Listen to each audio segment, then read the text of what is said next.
Hello everyone, thank you for clicking on this video. I have caught up with a few Amber Heard and Johnny Depp supporters, and we managed to talk about the trial and what it was like for them. We discussed the social media landscape, the evidence and how they interpreted it, as well as why they may have switched sides throughout, as well as the media reporting as well. So hopefully you enjoy the video. So without further ado, let's hear what they have to say. Like, of course you don't know everything ins and out, but when you've got like 10 hours of audio of her screeching like a banshee, you can make a general consensus of what's going on. Do you know what I mean? Going back to, you know, the whole if it was Johnny and Amber thing, like, do you think the open letter is justified in any way? Do you think she does deserve an open letter? Do you think what they are talking about does have merit? What do you think about it all? So, take Amber Heard's name out the whole situation and what they'd say, I'd probably fully agree. Because there is an element that I believe in, that I've witnessed online, that women are sometimes held to a higher standard in the way where, like, I can't really articulate it. So, to the degree of online harassment of women, just using that as an example, that was so quick. And you've seen them as well. I'm just using them as an example because I think that's good. Because they do it themselves. They're all promoting this open letter while actively harassing women online. Me included, by the way. I'm a woman and they can harass me and all. So, like, to sit there and kind of merit her, the voice and face of this movement feels so disingenuous to me personally, because you're not actually really talking about why people are angry at her and why people really have a problem with her. It's not because she accused her favourite pirate. I swear to God, if they keep saying that. My question to you would be whether the evidence that was shown by Camille during the cross of Amber, whether that was actually available at the time to see. You know what I'm trying to say? You know, like I see what you mean. Yeah, was it already public knowledge? Yeah. The only thing that it wasn't absolutely 100% sure, it was the donation that she said. That's the only thing. About the pictures that Camille showed, we have been talking about that for years, you know. Oh, so you did know about it? We did, because that's what I'm telling you. Even before the UK trial, our accounts were all that we were his lawyers at the time, like counting. Yeah, she can't have a broken nose this date because we have a picture this and this and this date. You know, we did all this work before even the UK trial. We knew what it would be up. My point of view is I really, really do not like her and do not believe her, because she's lied about things that I would never dream of lying about for money, fame, whatever else she wanted out of it. At the end of the day, I don't really know if she thought it would help her. I don't know if I truly believe that she thought it would ever go this far. I thought she thought Johnny would just roll over, take it, and that's it. Same way he always did the entire relationship. I don't think she ever expected him to go, hold on a minute, I've got stuff on you, don't even try it with me, like that kind of way. I wish she'd done this back then, but I think he was just too hurt then to even do anything about it. And I believe, I don't think in any circumstances or world that Johnny would ever get this support from women organisations. I really don't, because it's not their narrative, unfortunately, and their narrative pays their bills. But then, like, after some time, I reflected back on my views. There were some things that didn't sit right with me, especially the part about her and donations, and for children's hospitals. It just felt weird. It's as if she was waving a carrot stick. You know what I mean? Like a carrot stick. It's like, for example, if someone is hoping, let's say someone is hoping their nephew gets a cure for a disease, and a donation would help them. And then, you know, like, she sort of waves the carrot stick of donation around children's hospitals. But it turns out it's just a bait.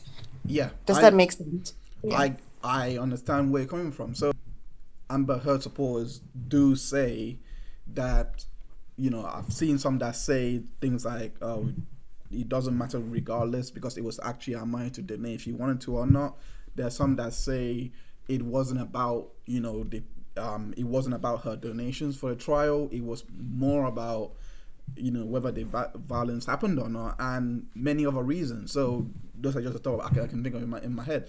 Do you think that the donations should have this much bearing over someone's decision to on who they believe or not? Like, why was that such an important factor to you? I guess is kind of my question. Because I actually thought that way as well. I thought for some time I thought to myself, I mean, well, more like I guess I tried to convince myself that that's her money to donate. It's not a big deal. I mean, it doesn't mean she's not the victim, etc. But because like I came across pathological liars in my life, and pathological lying is a form of abuse.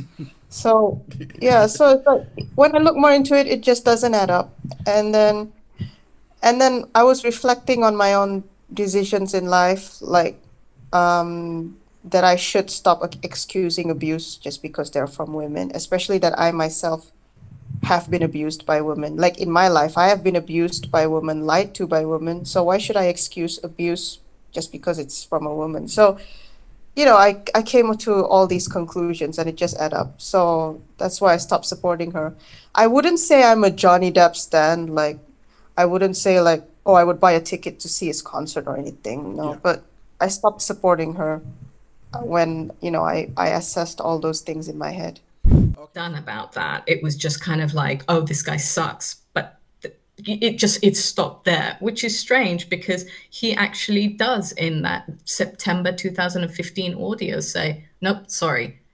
It was in the Toronto audio. Well, that's September 2015. Yeah. He does say like borderline personality disorder, and she goes, "I'm borderline personality disorder." So he had some awareness of something. He had that sort of that word buzzing around his head, and he uses it. But then afterwards, nothing was actually done. And in contrast, she was going to therapy. She's the one who pushed for the marriage counselor. She's the one who kept, you know, oh, is it the drugs? Is it the Adderall? Is it she went to AA? Well, she testified that she went to AA. We don't have proof of that, so I'll just say she testified to that. She looked like she was, she bought that book, Amy Banks. She sought Amy Banks. She organized Skype sessions with her. She was a lot more with the evidence, right? The evidence that we have shows that she was the more active of the two to try and reconcile what was going on and try to deal with it, right? And not only that, he also says, he complains to Kipper and he says, she's using psychobabble talk on me. So on the one hand, we have the argument of, oh, yes, she's a BPD and she's going to the therapist to weaponize it against him. That's one argument. And the other argument is that she's actually looking for strategies on how to talk to him because it's so difficult to talk to him because he's a pretty defensive guy. He's very sensitive and he's very defensive. He's a bit of a tough pickle to talk to. That's what I began to hear in the audios when I started really listening to them and really looking at them. And it really helped me to look at the transcripts rather than listen to them, because he's very, like I said, you know, he's got a voice. He, you know, you hear him and you're like, oh my God, you know, you feel sorry for him and everything. When you read the words, it allows you to disconnect from that and just be able to see what's going, like the arguments that are being used. I think they were already in therapy before, because I think Johnny got the technique to leave the fight. Yeah, de-escalate. I think he got that from a professional, and I think she was there to. I mean, she was. I don't think she was actually there for those therapy sessions. No, because from what the same way any goes to any sort of therapy session, they go there they either sit there and don't say nothing, or they try and make themselves the victim. And that's what I believe every time. Every time they were there, the counsellor, she called it out. She said that she used violence to stop him from leaving. I literally just read a transcript that plays that out exactly, where he was going to go downstairs to the couch, and on his way out, he says that she was physically abusive. While he's leaving the room, he's not antagonised her at all. To her, that's antagonising by leaving her in a bedroom where she kicks him. Oh. Yeah. How people talk about this case professionally astounds me. Like, you're doing so well and so articulate and so calm. I just have none of that because it's so... Oh, you talking about me? I'm actually worse. In real life, just like you, if not worse, I will say some of the worst things and drag you to the pits of hell and back. Yeah. But I know if I'm online, they're going to use that. You've seen some of the messages that I sent you. I'm like, should I even say this? And then I'm like, the substantial... No, it's not even substantial truth. I mean, I can argue about this with people all day, but they're not going to convince me that someone who claims to have been abused so heavily that they feared for their life, that's what she said, that she was afraid that he would accidentally kill her. And I'm just for everyone watching, I'm just talking about Amber Heard. I'm not disparaging all victims, right? Just talking about her. You can't get me to believe that with the things she said, with the photos looking the way they did, saying that he would be totally out of his mind on drugs and just like a completely drug-fueled rage monster with no inhibitions or whatever, almost killing her, and then there's never any swelling. That's not how human bodies work. And I do know that there are many times when a victim is beaten, but the abuser does it in a place where it can't be seen. But that is a calculating abuser who knows what they're doing. That's not how she described him. Yeah, because she said he was drunk all the time that she abused him. And she said that she was afraid that he might accidentally kill her. So he's clearly not trying to be thoughtful about where he positioned the injuries. But there's people who have been hit in the face with a smartphone on accident, not even, as she said, like rearing up like a baseball pitcher, who have like the entire side is just purple and a swollen eye and everything, and then she has like some fake redness. The issue is all of her photos in isolation could potentially be true for a real victim in isolation, but not when you matched him to her testimony. That's where it falls down. Either her testimony is true or the photos are true. They can't be true at the same time.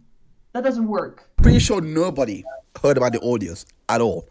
I'm pretty sure that was never even a thing that you could have sourced anyway. Yes. So when you heard those audios drop, was it like one of those moments where you were like, oh my gosh, I feel like everything I've been saying is now vindicated? Or did you feel like, I knew it all along? Because the reason why I asked it like that is because I feel like you being the only people, based on what you just said, you being the only people believing him in this case, because he was getting cancelled left, right, center. There was nothing to go by except for what you guys felt, what you guys felt. So hearing all those things, what was it like for you?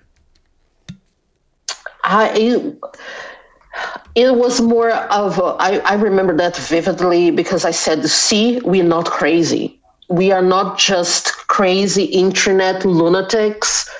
I'm very down-to-earth person, and I wasn't there. So I could go by whatever, but those audios were like, okay, we are not crazy, and we are really onto something here. Do you think that hearing these audios had, in a way, created a bias that there is no way she could be telling the truth after this? Or you know what I'm trying to say? Like, do you think it conflicted your views in any way? Yes. After I heard those audios, there was no coming back from, Amber Heard could do nothing to convince me of anything. Okay. So, especially as someone who has been through situations like this, it takes 2 minutes for you to figure it out. So for me, actually, I'm not going to talk about, for other people. No. This is just you. Like, I don't care about other people who have different opinions. It's just me and you. Yeah. Talking. It's just me and you talking. So basically, what you're saying is the bar was so high. I hope I'm getting this right, by the way. The bar was so high that she literally had to show like a videotape. The only thing she would convince me that I was wrong is if she brought medical people, doctor's report, anything, esthetician, anything that she fixed her nose close to the date she claimed he broke her nose several times. It's the only thing that would change my mind. And it's the only thing I ask for people who say she has mountains of evidence. She doesn't have evidence of anything. Okay, so only a doctor's note. Look, I have to reset her nose. So then I would say, oh, okay, now we can, question a little bit. I was like, okay. She is not the victim in this relationship, but it's still not fair to make a decision and come to a conclusion without giving her a fair chance. So when her side started, I thought, obviously I have bias now because 1, I already know Johnny Depp, and 2, I've already seen his case, which was obviously pro Depp.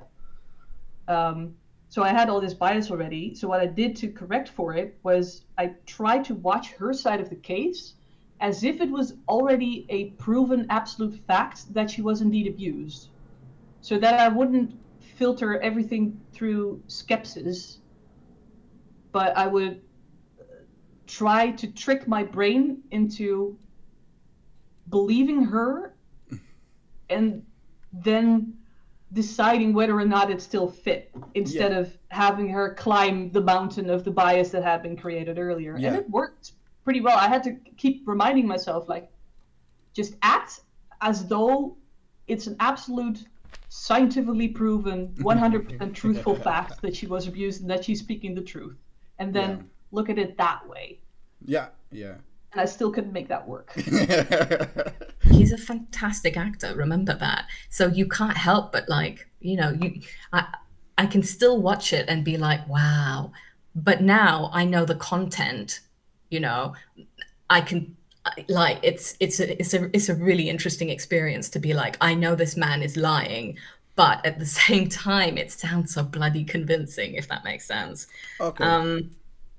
So the travesty of it all is that the first day that she testified, immediately you could sense there was a shift, right? And I do need to go back and to watch like those, and I have been doing, actually, I've been going back to all of the law tubers, and I've been seeing like what they were reporting back then, because it's been a long time now and I can't remember.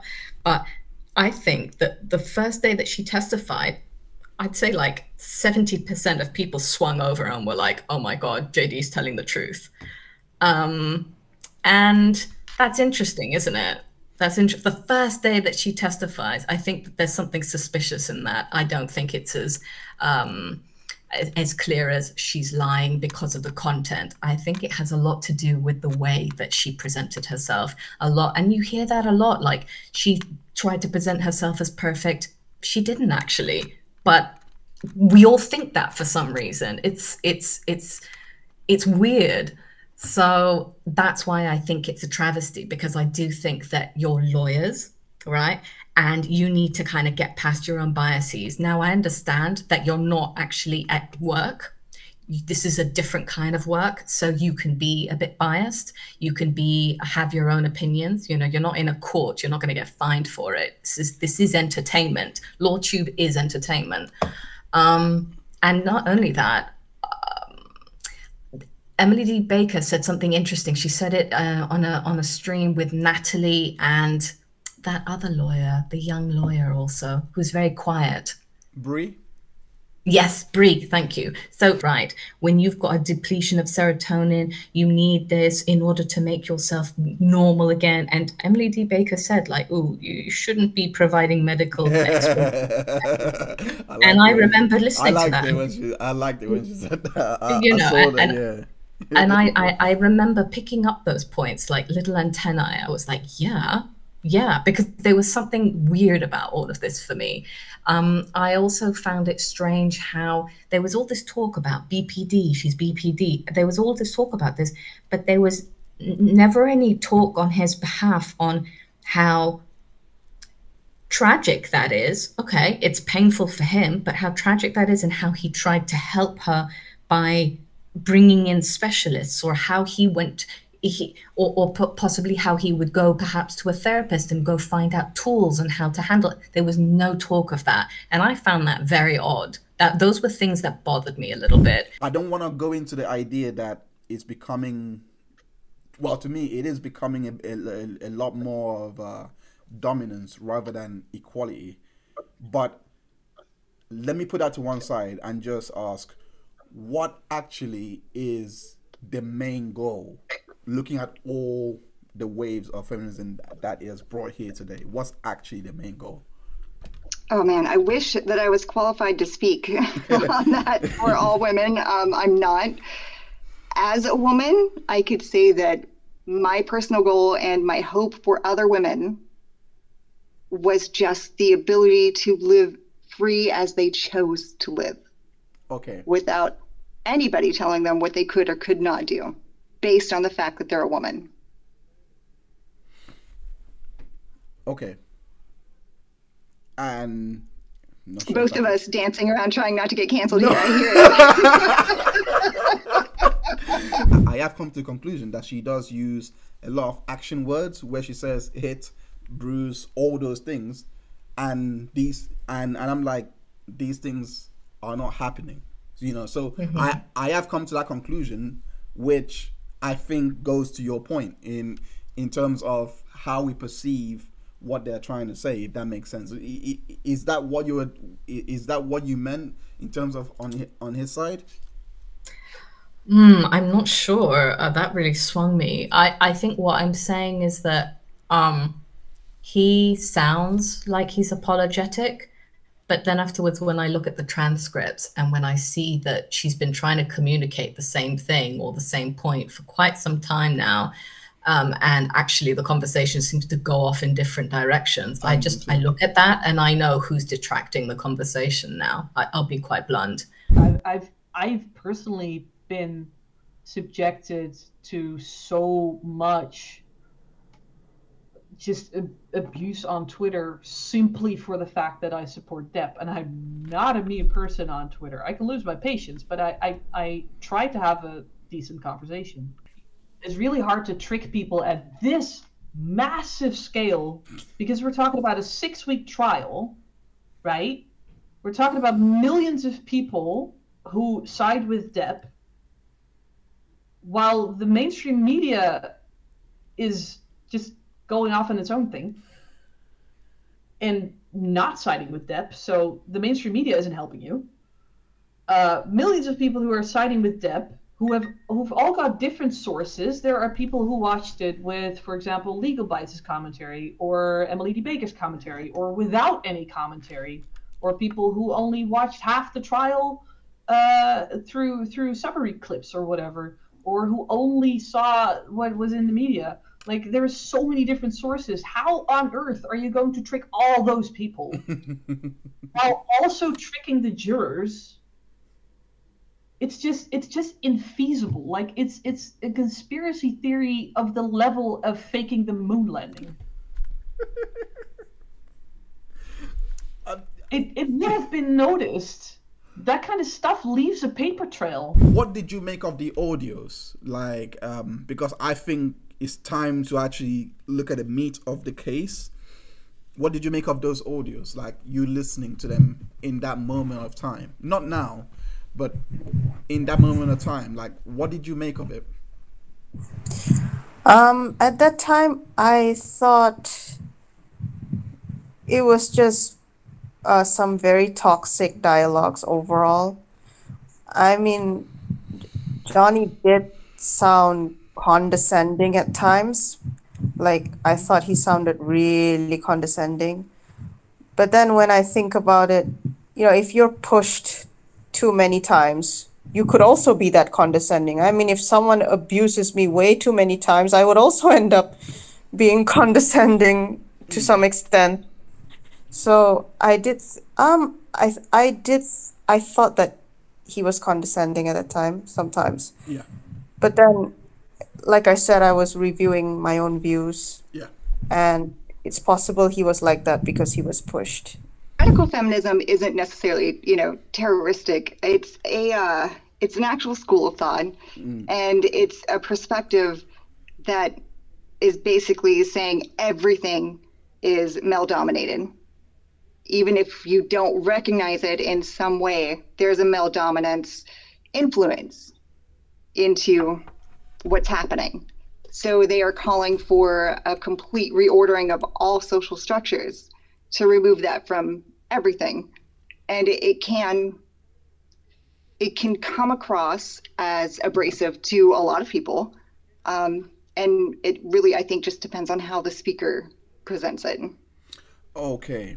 All right. Now that I do understand that, I wish they did change the name a little bit and not claim that kind of ownership.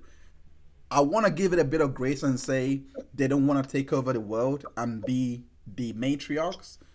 I do want to say that they just want to change and bring their own gender into the conversation rather than have it be what it was previously. I mean, we know that we've had women that have ruled over in certain periods of time on all of those things like the pharaohs, etc.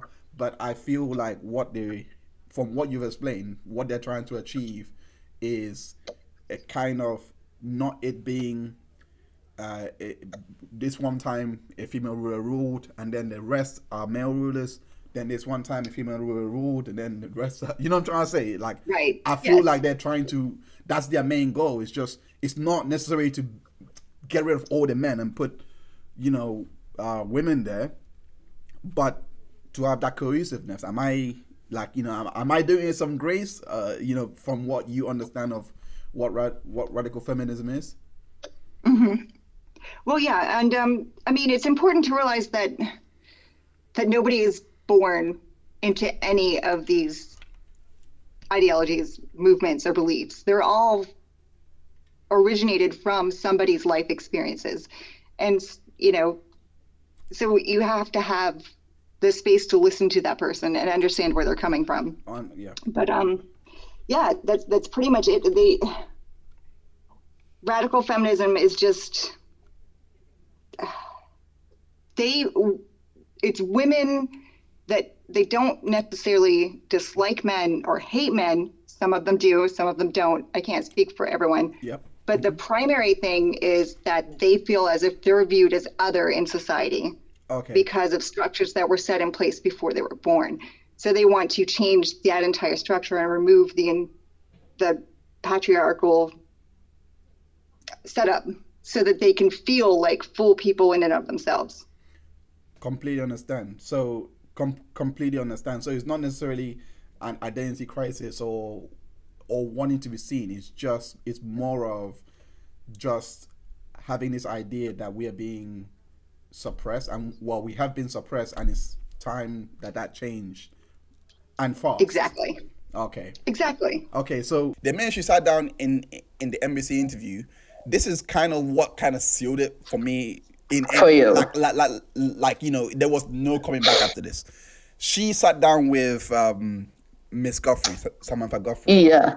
And she basically said to her, all these things. She had a binder of doctor's notes and so, yeah. Blah, blah. Fine. I was like, fine, but that's not what I'm waiting for the whole interview, for all of it. I did not see the picture that she said that she gave to the the lawyers to present.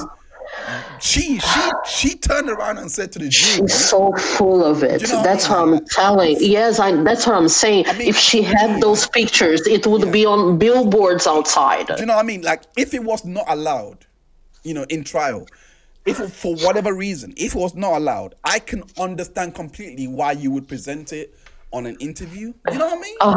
Yes. Or even on her account on Twitter, or even on Instagram, you know, anything.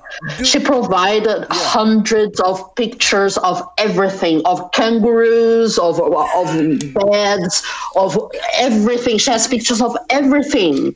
Ice cream, him sleeping, everything. The flower as well.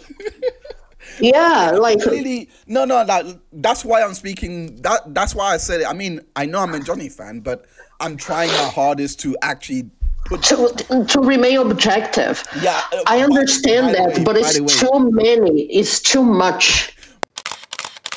And the Amber Heard supporters are right. Like, how do you call Johnny Depp the victim and a sane person? And this is the evidence that they have. And I'm like, true.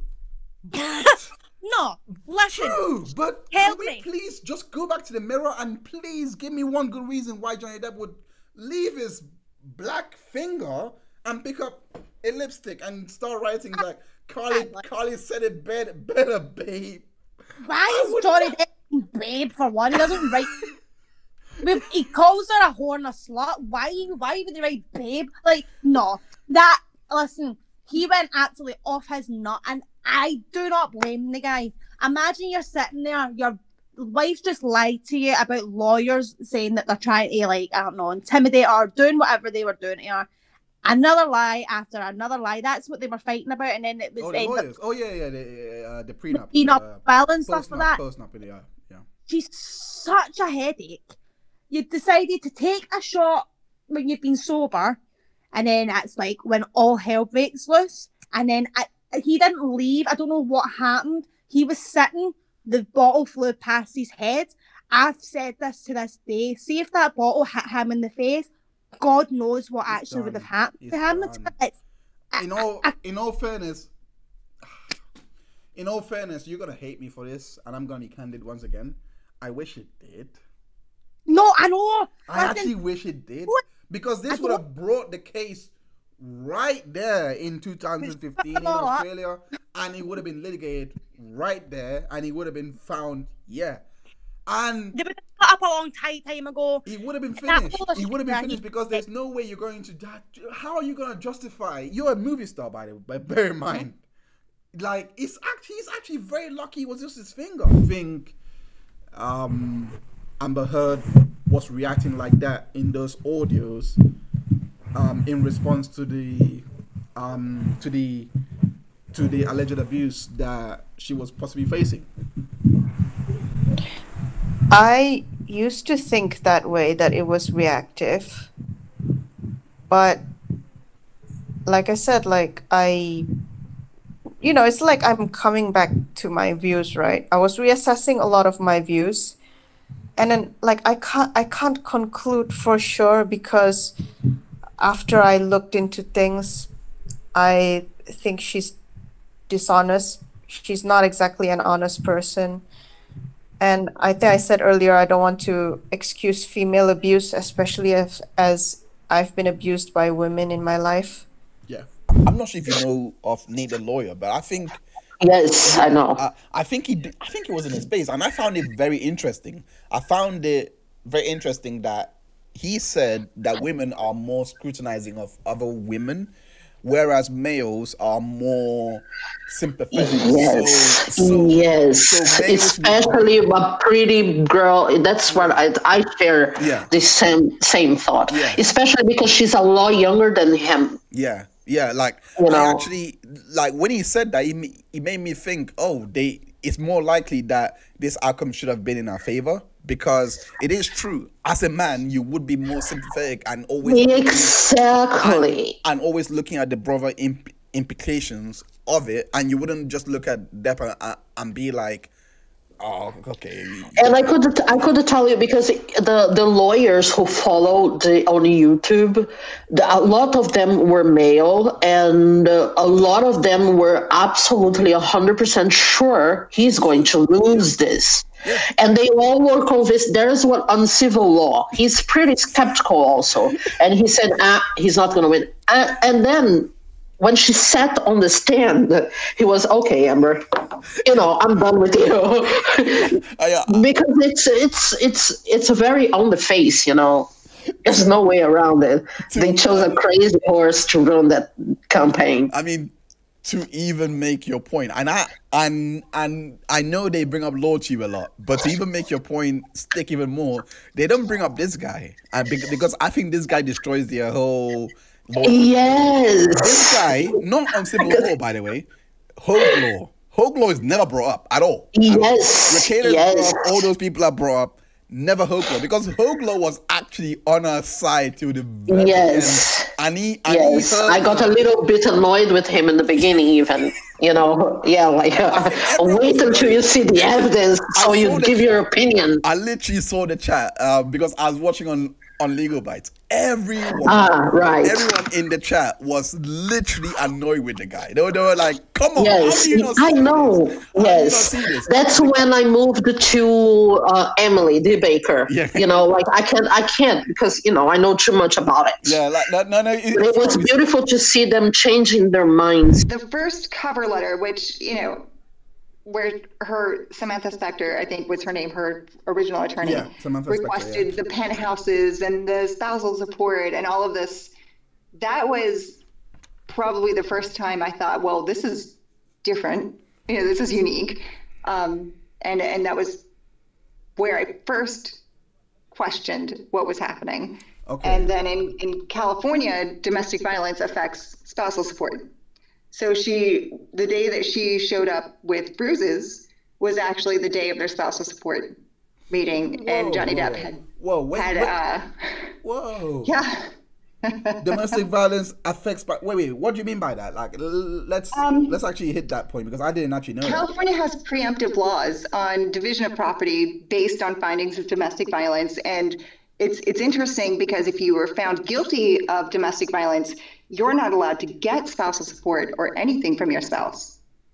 If you are the abuser, you don't benefit from the marriage. Here, I'll look it up really quickly to make sure I'm quoting it right. But he had, because I want to say, I'm not 100% sure, that she had asked for an emergency decision on the spousal support. Yeah, that's true, yeah. and he said no. And so during that time, the judge didn't rule on it.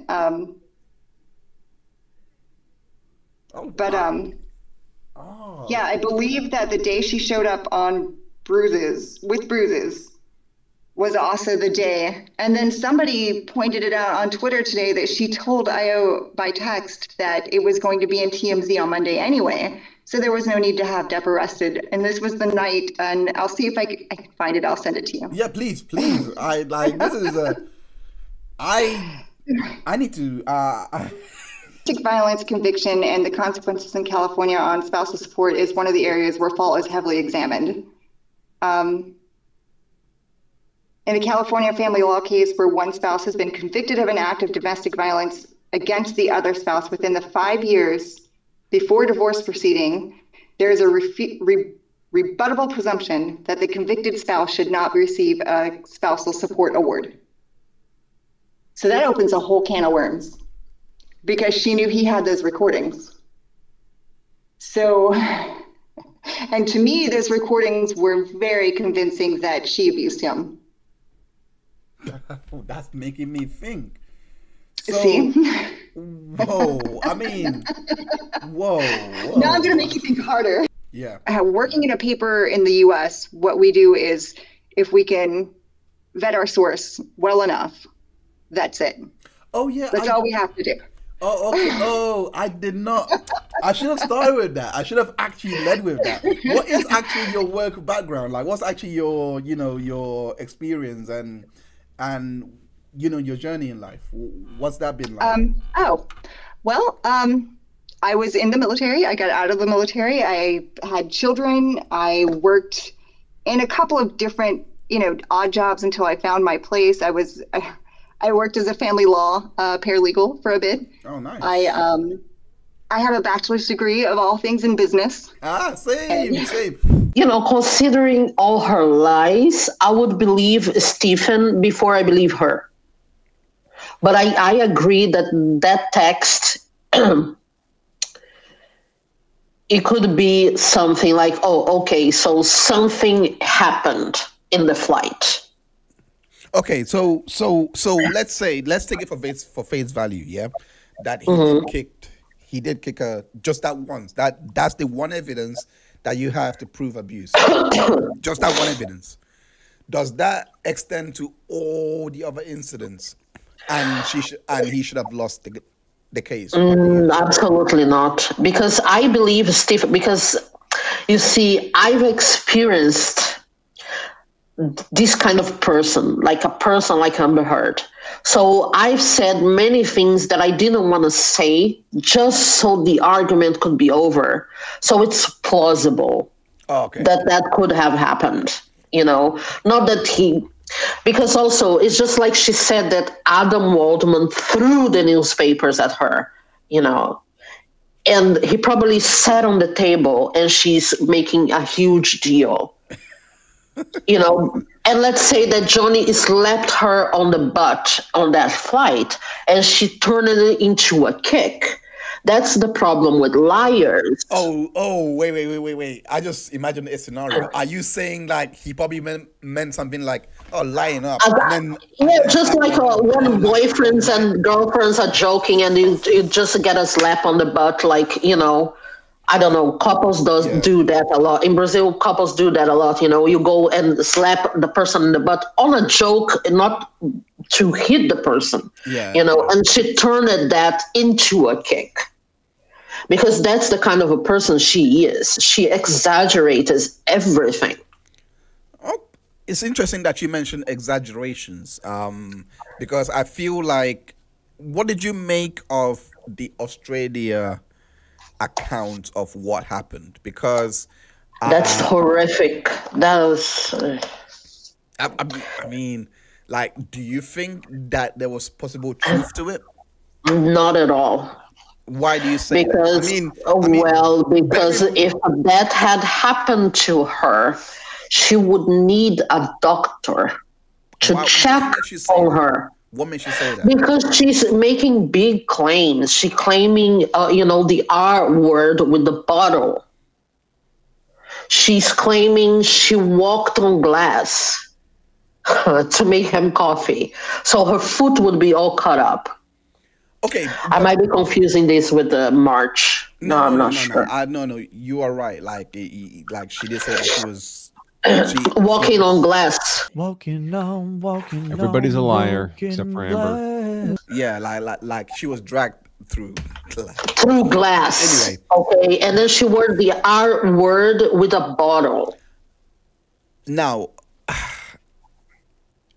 I didn't want to ask this because it's so uncomfortable. But do you think? I actually don't want to ask it. It's actually stupidly uncomfortable. Let me move on from that.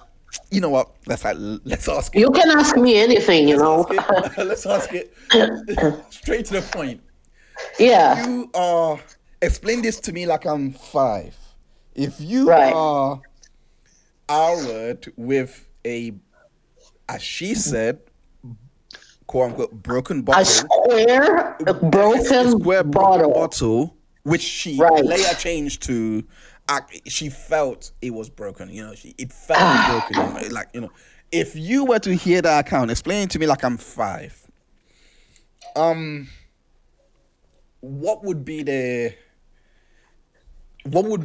the action of someone going through that kind of description? Well, the first thing, especially as someone like who's an actress and everything, I mean, getting to details more or less of anatomical, of women's parts. you know, if you lubricate it or not, that counts, you know. So if you're shoving something, a bottle that could be broken inside someone like that. This is why I didn't want to ask the question. Yes, you see, it's no way that you're not going to look for a gynecologist to see if you have first pieces of glass inside you. And we have the audio of the people arriving there, okay? And the only person who was taken to a hospital is Johnny Depp. And you can hear her voice during this, when they were looking for parts of his finger. And she is not distressed. She's just trying to place blame in somebody else.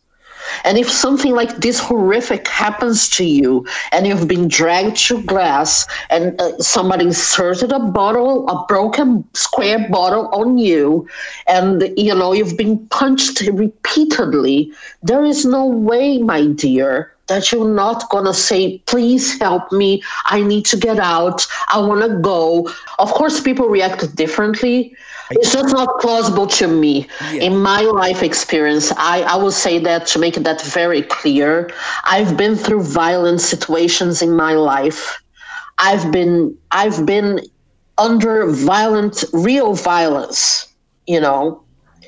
And I promise you that, and even if I know there are cases that people won't look for a doctor, but she could have done it afterwards. She had the means to do it. And the way she describes what happened, it was a horrific thing. She would be bleeding. I mean, to give credit to what to your fears, because I do think that they are valid, like in terms of what you're bringing up now, in tandem with your experiences. I do have to, you know, remind you that you did say, in regards to her being an actress, these are things that would cause, and she's very you can see she's very worried about her appearance. She gets constant cheek implants. She has done several plastic surgeries. She's value a lot her acting gigs to just be repeatedly punched in the face, or I'm not going to even say the R word, but punched, dragged, had her head beaten up several times, that she won't have a swollen nothing, that she's going to look for a doctor to please check my face. She is very beautiful. You know, I'm not that beautiful. And if something falls in my face, I will go, oh my God, what's happening? You know, I'm going to be checking to see if it's not going to be a scar. You see? So it just doesn't make sense. I mean, maybe in her own words, it just wasn't that bad. That's, you see, that's what drives me crazy. You cannot tell me when dragged through. Yeah, she just put ice on the broken nose. That's what irritates me. No, I completely understand. It irritates me so much because it takes from people that goes through the situation, you know, and really have deep bruises that take weeks to go away. I completely understand. I mean, to reference to further caveat or explain, not caveat, what am I saying? Flipping heck. To explain what I meant by it wasn't that bad, it was referring to the Met Gala. I'm not sure if you remember. Yes, she's the broken nose. And also for full transparency in regards to Australia, the next day after she was transported home, there was actually a text message of her wanting to put herself on the car insurance. You know? Yeah, that's a cool plan. You beat it to a pulp, but you need the car to be. Oh, come on! Which means she had a car, which means she was able to drive, which means nobody was strong holding her, and she could very well take the damn car and go to a damn doctor. I feel bad for him, honestly. The amount of social media, you know, condemnation he had for those 6 years before he sued. I mean, she was always giving speeches. She was always representing herself as a DV victim. She was always out there doing, and he had to hear all of that, knowing what he knew, knowing what he had lived through, and knowing what, you know, the trial proved that he had actually lived through. Could you imagine? And the reality of their marriage. Could you imagine a scenario, because they love to say this, that he released edited tapes and all those things. Could you imagine when she was at the height of her career? Not a court case per se. He had this information. Could you imagine if he just went and just been like, fuck it, went to the biggest publication and just released the audios, the texts, every single thing, and just left it there? Could you imagine it? Let's be real. If he didn't, I mean, I stopped supporting Amber Heard, but I don't want to like fall into the trap of dehumanizing her or even dehumanize Johnny Depp anymore. Yeah.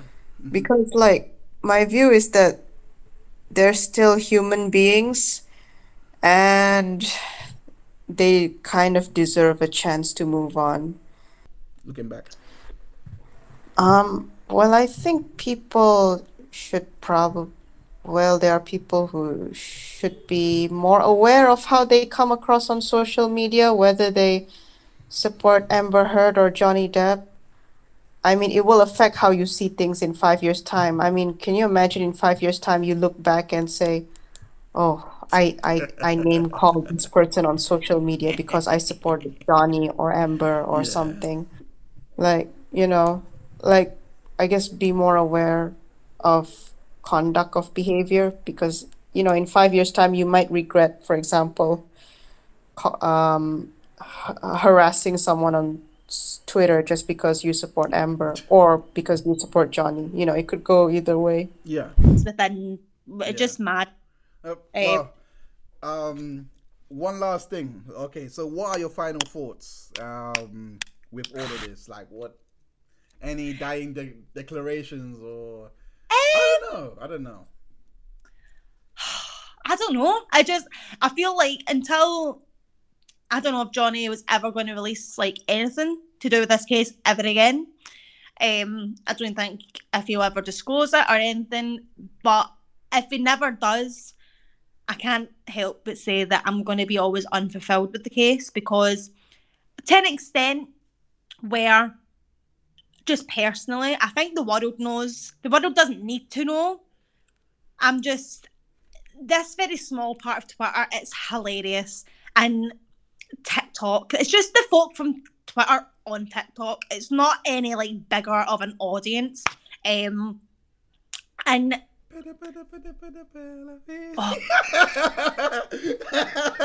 sorry. Continue. I'm stupid. TikTok comments, man, trying bringing up a tweet for like 6 months ago. Sorry. Finish on your final thoughts. We do need to close off. I'm giving it 2 more minutes. Finish up. No, where I say is, I try and say this quite a fair bit. Like, this is exactly what I'll say. I'll say this to people who are watching, and people have a lot of anxiety about this case because they're victims of DV and SA and stuff like that, and it's a triggering case to be involved in. And to feel that feeling that Johnny's not being believed is like your own personal story not being believed. It's that triggering aspect. I feel like I want people to know that he's fine. Like, we fight within our own circle and we're trying to fight misinformation, blah, blah, blah. At the end of the day, misinformation will always exist. It's up to people, lovely, smart, amazing people like you that want to make docs and be completely fair, that's what you need to promote and focus on that. But Johnny is fine. And I think a lot of people, myself included, perhaps, take the personal part out of it for yourself, because you're going to drive yourself insane. It's not fun. I've done it personally in the since going private. I know you hate me being on private, but please being on private is like, it's just kind of cuts that tie with it a wee bit, where you can say what you need to say, but you don't need to sit and debate someone over your own personal beliefs. And I think that's a bit grating for folks sometimes. And anybody watching who's Team Depp, Team Amber Heard, listen.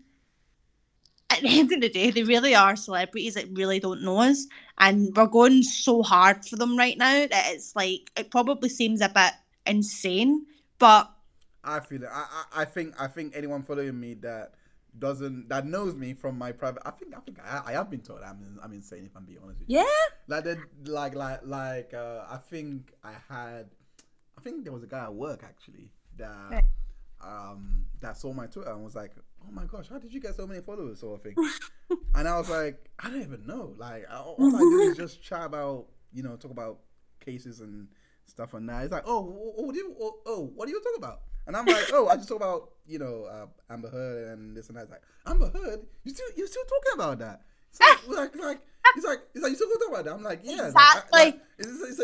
I'm like, yeah, like for some reason, the magazine companies and this and that are talking about it. It's like, and then he, the guy asked me, okay, who do you think was right, Johnny or Amber?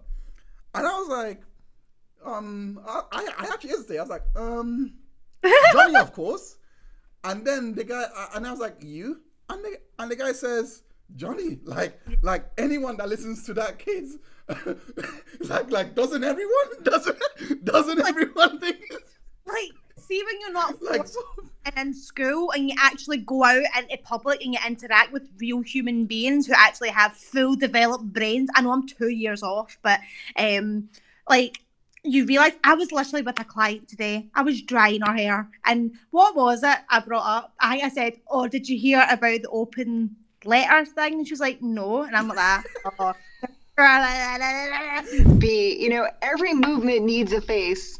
And I feel like it got very political, and you have these people that are just latching onto it and turning it into something more than what it is. Yeah. It needs to be a return to rationality. Yeah. Honestly, if anything comes from this case, it's a return to rationality, because there's not a single person that can hear the audios and defend her and believe her. Nobody. I just had another thought on final thought. I hope that for the survivors who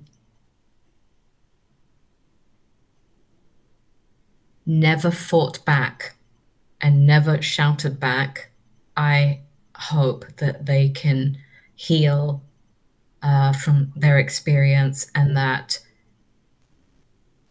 if they ever experienced any anger, residual anger afterwards, that's perfectly legitimate. What you did and what you didn't do are all legitimate, because we're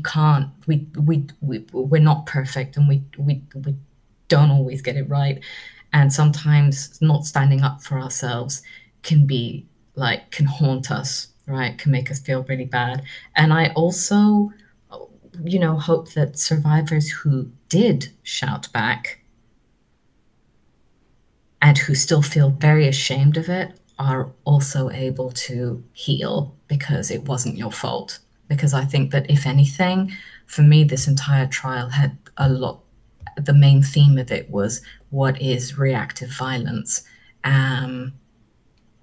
That, you know what it's like when you're on Twitter, you engage with the content, and then the content that you engage with comes more to you, right? It's the algorithm. And that's what I'm seeing. I'm seeing this constant fight of, I would never shout, and other people saying, well, I shouted. Does that make me the abuser? So I guess it would be just like final thoughts is like, I hope people have the space and are able to get the resources to help them heal, because there's a lot of shame. You carry, and you have to process a lot of shame as a survivor, which is really unfair. I know there are some people on Depp's side whose behavior also needs a check, but I just wish it wouldn't have polarized us further. I wish it would have brought us together to realize that, hey, men can also be victims. Even rich, powerful, white men who are famous, who do drugs, tell us that abuse can hit everyone. I wish that would be the message. Look, if he can be abused, anyone can be abused. So listen to people. Don't judge them based on gender, wealth, age, habits, mental health, whatever. Just look at the person. Thanks for inviting me and giving me the space to share my thoughts about this. I mean, if I could make my job out of having conversations with people, I would do it. But there's not a whole lot of money in that.